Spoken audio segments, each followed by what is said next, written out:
música, e essa música ela tem tudo a ver com o capítulo que a gente vai iniciar hoje, as ditaduras na América Latina. Essa música traz a América Latina, né, o povo da América Latina, o povo humilde, pobre, guerreiro, batalhador, que há séculos vem sofrendo com a exploração, com a escravidão, com a pilhagem. Os descendentes somos todos nós, né, descendentes dos antigos donos da terra, as populações indígenas, descendentes também dos africanos, descendentes do povo que surgiu na América, um povo trabalhador. Basta vocês pensarem nos pais de vocês, nos avós de vocês, pessoas que em período de seca tinham que comer macambira para sobreviver, chique-chique, né?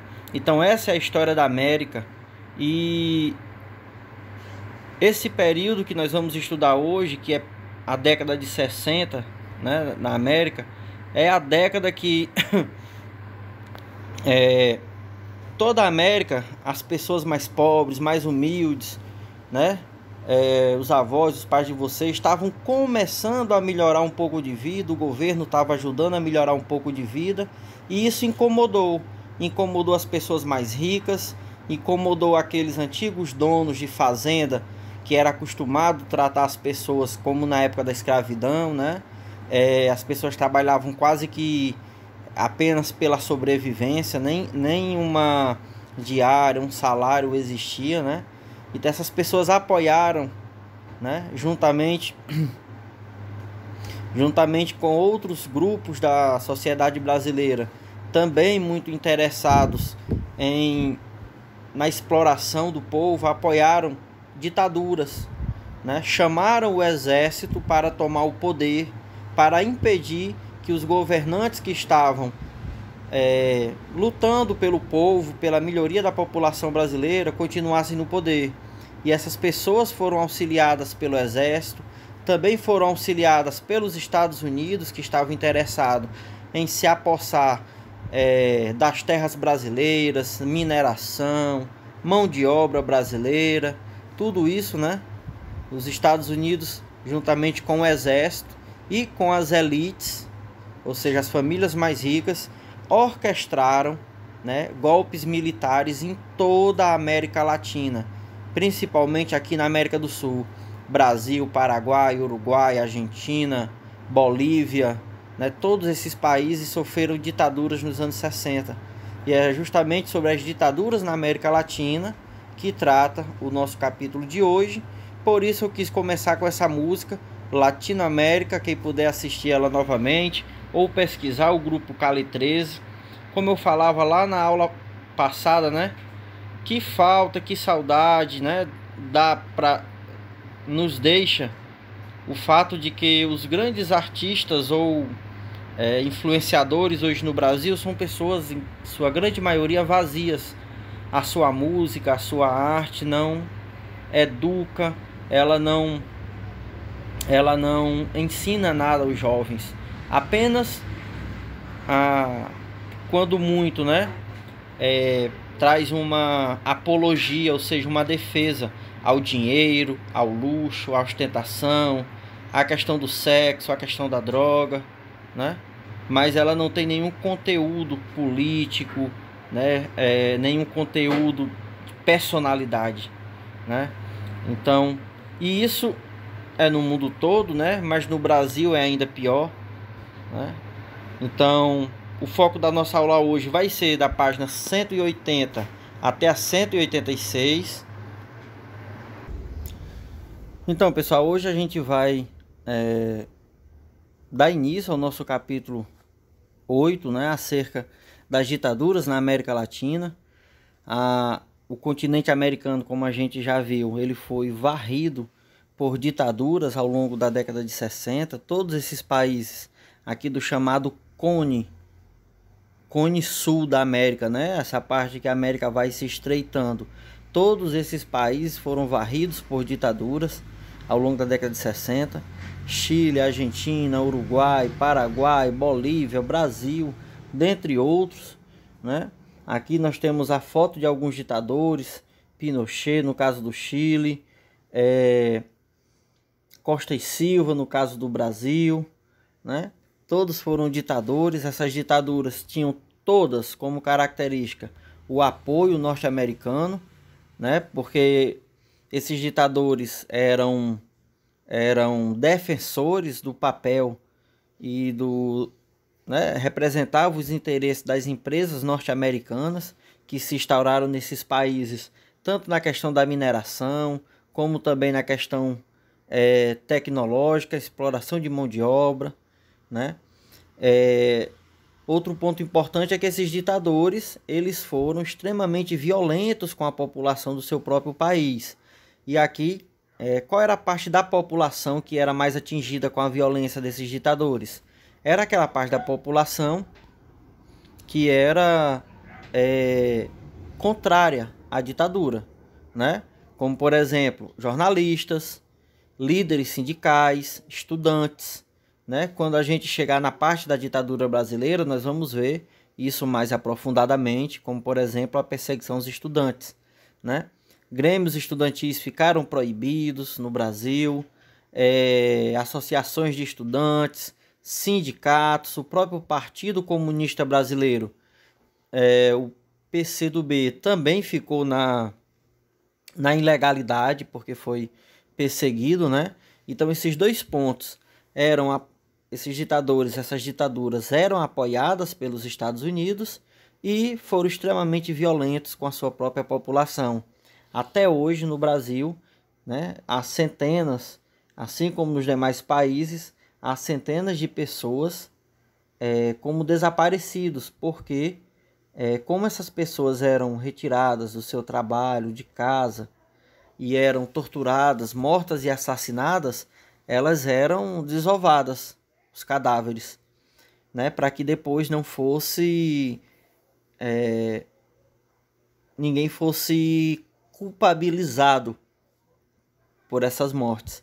Então até hoje essas pessoas que foram mortas, né, desovadas, a gente vai ver um pouco melhor quando a gente falar da ditadura brasileira, né, ainda estão como desaparecidos, ok? E hoje o foco da nossa aula vai ser a ditadura argentina e a ditadura paraguaia, certo? Deixa eu só destacar aqui a queda de braço, né? Entre, aqui representando os dois presidentes, os dois líderes das duas nações, John Kennedy, simbolizando aqui a nação norte-americana, o capitalismo, e Nikita Khrushchev, que era o líder da União Soviética na época, simbolizando aqui a União Soviética, né? Então a disputa entre esses países se viu inclusive como pretexto para esses ditadores.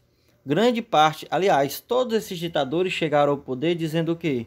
Que estariam livrando o país da ameaça comunista, estaria livrando o seu país de um golpe comunista, que os comunistas iriam tomar o poder. Era feito toda uma propaganda contra os comunistas, né? Os comunistas não eram apresentados como aqueles que lutavam por direito de igualdade, mas sim como aqueles que lutavam, eram pessoas más, lutavam para tomar e roubar aquilo que era das pessoas, né? Inclusive, se você falar com pessoas que viveram na época dessas ditaduras, elas vão ter uma imagem muito ruim do comunismo, né? Não, minha filha, os mais velhos diziam, né? O comunista é aquelas pessoas que são ateus, cultuam o diabo, comem criança, né?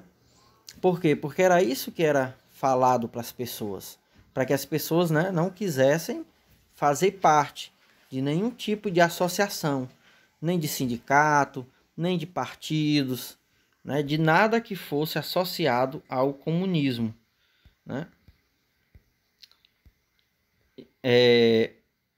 A própria palavra ditadura pode ser que seja dúvida para alguns, mas eu acredito que não seja. A própria palavra ditadura já passa para a gente algo assim fixo, né? Algo inflexível, que na verdade é isso mesmo. Ditadura é um regime político onde as decisões são tomadas por uma única pessoa ou por um grupo muito pequeno de pessoas, né? Isso que é ditadura. Esse grupo pequeno de pessoas, ou essa pessoa, que simboliza um grupo pequeno de pessoas, ela vai tomar as decisões sozinhas, ela vai ditar as leis. É aquilo que ela dita, né? Por isso o nome ditadura, porque as leis são ditadas. Ó, a partir de agora eu proíbo manifestação, né? Eu proíbo. Isso é o que? Ditar. Eu sou um ditador, aquele que dita, que fala, e a sua palavra vira lei. Essa forma de regime político, ela é denominada de ditadura, certo? E aí a década de 60 foi um marco nas ditaduras, porque elas varreram toda a América do Sul. E aí o que é que tem em comum? Primeiramente, todos esses países, na mesma década, né, foram varridos por ditadores. Ou seja, os exércitos tomaram o poder nesses países.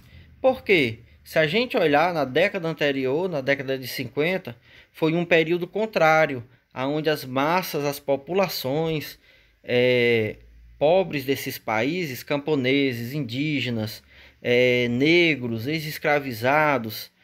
Vamos pensar aqui nos nossos avós, nos avós de vocês, né? Nos meus avós. Essas pessoas tiveram um período democrático, onde puderam escolher seus presidentes, como Getúlio Vargas, por exemplo, Juscelino Kubitschek, no caso aqui do Brasil, Getúlio Vargas, Juscelino Kubitschek. Foram todos governos que trouxeram para a população mais pobre muitas melhorias. Como, por exemplo, Getúlio Vargas criou a aposentadoria. Antes, todo mundo tinha que trabalhar até morrer, né? Não existia aposentadoria por idade. Então, a pessoa ficava muito velhinha trabalhando e, quando deixava de trabalhar, ela tinha que sobreviver a partir daquilo que os filhos davam, né? Então, Getúlio Vargas criou a aposentadoria, né? Criou também as férias, o salário mínimo. Antes não existia salário mínimo, o patrão pagava aquilo que queria, né? Então, tudo isso foram melhorias para os mais pobres, né? Juscelino Kubitschek, que foi presidente do Brasil de 55 a 60, ele fez o plano de desenvolver o Brasil 50 anos em apenas 5 anos. Em cada ano, o Brasil se desenvolveria 10. Para isso, o grande plano dele era empregar muitas pessoas fazendo obras. O governo iria fazer as obras e, em troca, o lado bom que veria eram as pessoas mais pobres se empregando. Se vocês pensarem aqui, por exemplo, todas as BRs, CEs da nossa região que ligam Russas, Jaguaruana, Fortaleza, a São Paulo, né? Todas elas foram feitas na época do Juscelino Kubitschek. As pessoas mais pobres iam trabalhar. Seria muito bom vocês falarem com alguém mais velho, né? Como as pessoas costumam falar. Como se deu a construção da rodagem, que as pessoas mais velhas não chamam de CE nem de BR, chama rodagem, né? Ou a pista. E aí as pessoas vão falar. Os homens trabalhavam, né? Eram listados, então cavando, né? Tinha aqueles que carregavam o que foi cavado de carro de mão para fazer a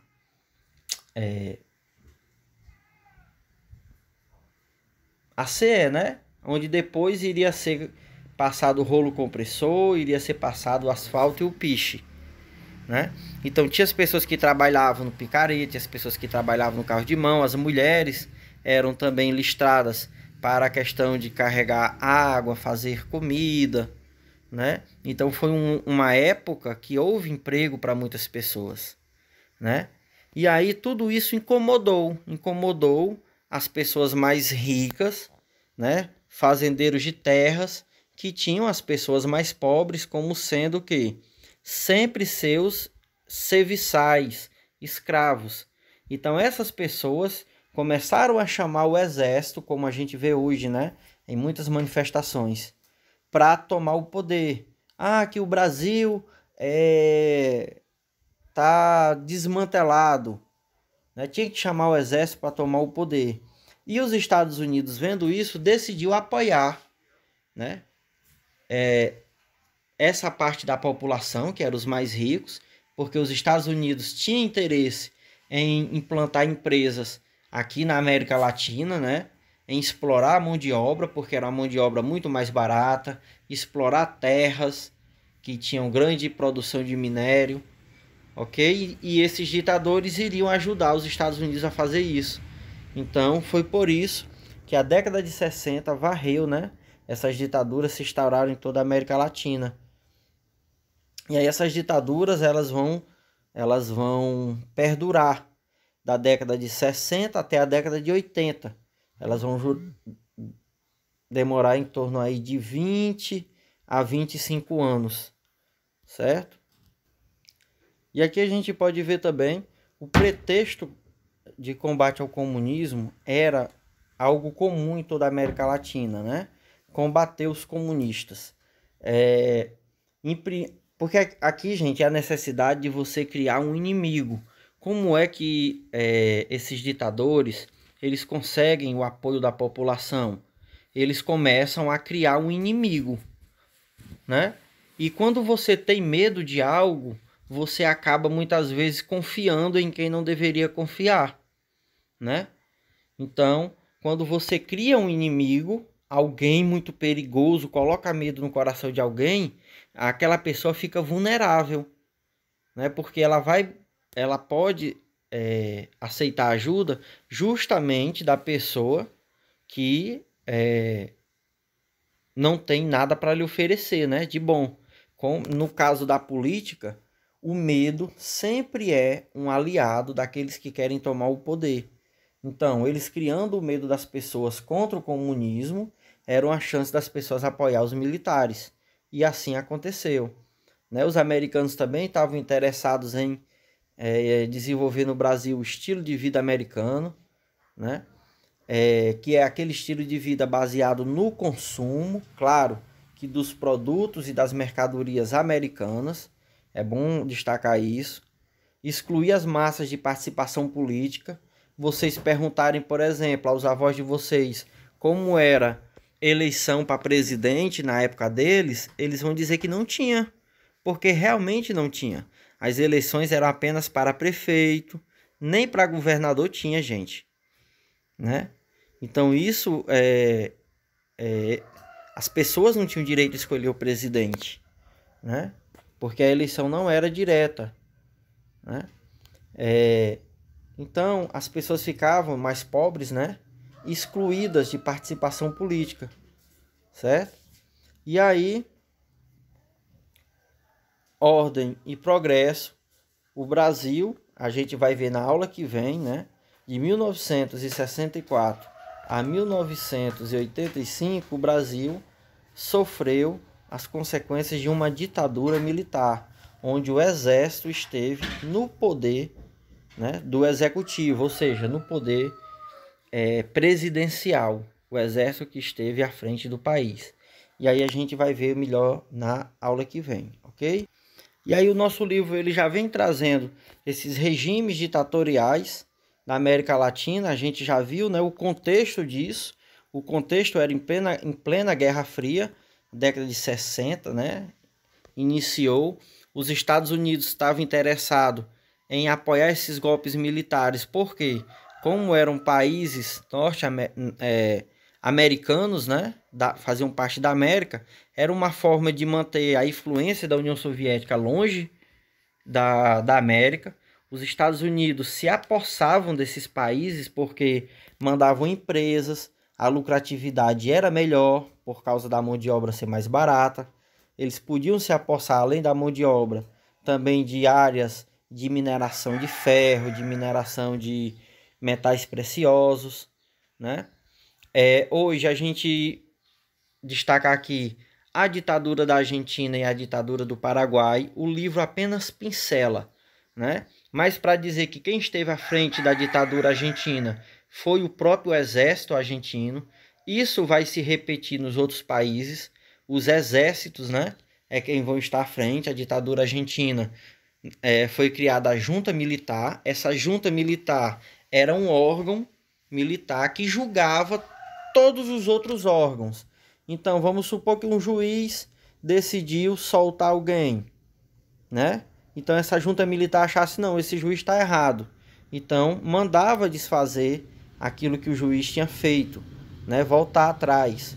A junta militar estava acima de todos. Uma lei que foi votada. Não concordamos com essa lei. Então, a lei era rasgada, né? A junta militar, esse órgão do exército argentino, ele estava acima de todos os outros poderes, né? Poderia influenciar em questão de obras, né? Foi feita uma licitação, quem vai fazer a obra é a empresa tal. A junta militar não.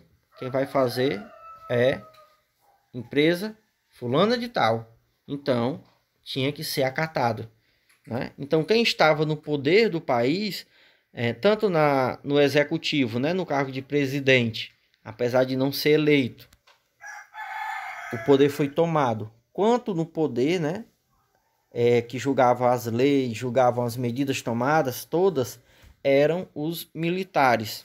E aí é interessante que no caso da Argentina surgiu o movimento da Praça de Maio, ou Madres de Plaza de Maio, que era um lugar, a Praça de Maio fica, né, no centro de Buenos Aires. Algumas mães que perderam, mães de estudantes, de trabalhadores, de jornalistas que perdiam seu filho, foi arrancado de casa ou do trabalho e nunca mais voltou, arrancado pelo exército, né? E foi torturado. Todo mundo sabia, né, que aquela pessoa tinha sido torturada e morta. E aí nunca voltou. Como era proibido fazer qualquer tipo de manifestação, essas mães ficavam sentadas na praça com um cartaz com o nome do filho desaparecido. Não diziam nada, não impunham grito de organização, mas só o fato dela estar ali, elas estavam denunciando, né? Meu filho desapareceu, meu filho foi preso. Quem prendeu meu filho? Quem matou meu filho? Né? Esse movimento cresceu de algumas, não chegava nem a 20 pessoas, inicialmente eram 14 mães, depois se transformaram em centenas, né? E esse movimento, como a gente consegue ver em uma foto mais atual, ainda de mães com seus filhos ainda desaparecidos, né? Outras foram se juntando ao longo dos anos.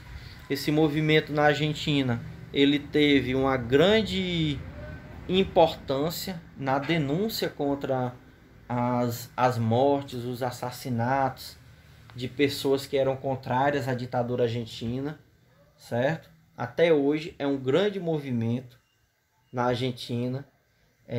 Vários políticos, né, surgiram dentro desse movimento, apoiando essas pessoas, né, essas mães, buscando saber do desaparecimento de pessoas que foram capturadas, né, na época da ditadura militar. Outro país que a gente ficou para ver hoje foi o Paraguai. O Paraguai também teve à frente o exército. Alfredo Stroessner foi o general que ficou à frente da ditadura paraguaia. E aí, mais uma vez, gente, além de seu exército, né,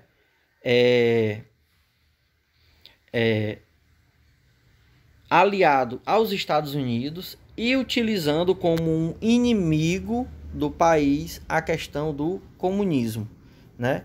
Então isso, se vocês prestarem atenção, nós vimos muito isso no Brasil na época do impeachment da Dilma, na época da eleição para presidente, né? A questão dos comunistas, o PT é comunista, cuidado, são cultuadores do demônio, vão roubar a sua família, a sua terra, a sua casa.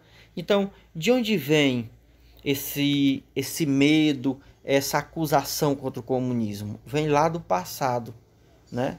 Ele já foi usado para deflagrar ditaduras aqui na América, né? E a gente viu da Argentina, no Chile a mesma coisa. E aí eles usaram, né, por serem próximos dos Estados Unidos, esses ditadores sempre buscavam, que aí isso era até o interesse dos Estados Unidos, pedir dinheiro emprestado para os Estados Unidos. Esses ditadores alegavam que era para construir obras, BRs, portos, hidrelétricas. No Brasil, por exemplo, foi construída a hidrelétrica a usina de Itaipu, por exemplo, a maior usina hidrelétrica da América, e até então era a maior usina hidrelétrica do mundo, a usina de Itaipu, né? Então, qual era o interesse? Primeiramente, o interesse, gente, era que rolava muito dinheiro nessas construções. Não havia nenhum tipo de transparência, havia muita corrupção, né, nas empresas que eram chamadas para fazer essas construções, essas hidrelétricas, nos contratos. Tudo isso era feito em portas fechadas, porque o exército é quem comandava e não tinha transparência nenhuma, ok? E aí a influência estrangeira, né? Os Estados Unidos ganhavam muito porque quando eles emprestavam dinheiro, eles obrigavam esse país a se submeter às determinações dos Estados Unidos.